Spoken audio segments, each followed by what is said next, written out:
So we got some breaking news this morning that the Chicago Bulls have signed Josh Primo to an Exhibit 10 deal, essentially a training camp invite. Most likely will be getting a role in the Windy City Bulls to try to see if he can make eventually one day an NBA comeback. But yes, this is the Josh Primo who was suspended and eventually waived by the San Antonio Spurs for exposing himself to a female staffer. Now, the Spurs organization, one of the top organizations in the NBA in terms of their credibility, respectability, they decided this guy was not worth keeping around despite the fact they had just used a lottery pick to select him in the 2021 draft.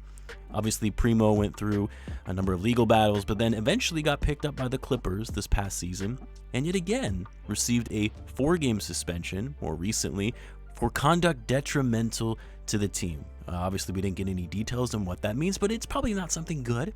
If he's doing something that is bad for the team and they have to suspend him as a result of it, not anything that he did within a game on the court, got ejected from a game or anything like that. Something happened that got him a 4-game suspension, and this is after he already exposed himself to someone and the Spurs staff. I don't see how you can look at this signing in any positive way. I know that he's not going to get a spot on the roster.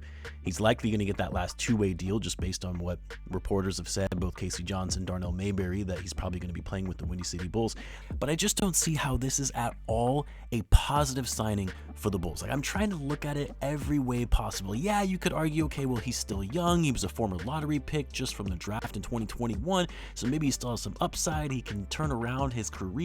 Maybe he's, learned from his mistakes, yada, yada. No, this is not good from an image standpoint, from a reputation standpoint for the Bulls. I legitimately cannot, for the life of me, understand why they would do something like this.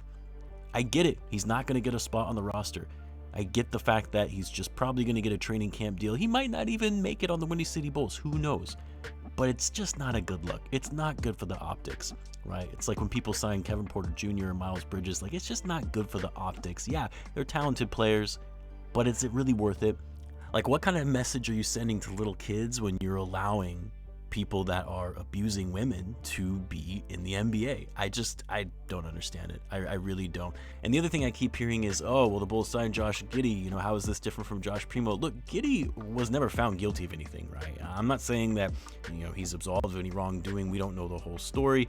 But the NBA did an investigation, the city did an investigation, and they found that he didn't do anything wrong. Primo, on the other hand, was found of wrongdoing, and that's why the Spurs ultimately let him go. It's a little bit of a different situation.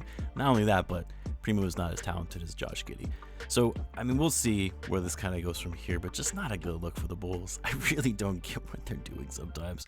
I'll obviously update you guys on, day 3 coming out of training camp, which is going to be closing here shortly, but just wanted to share my thoughts on this pretty random signing.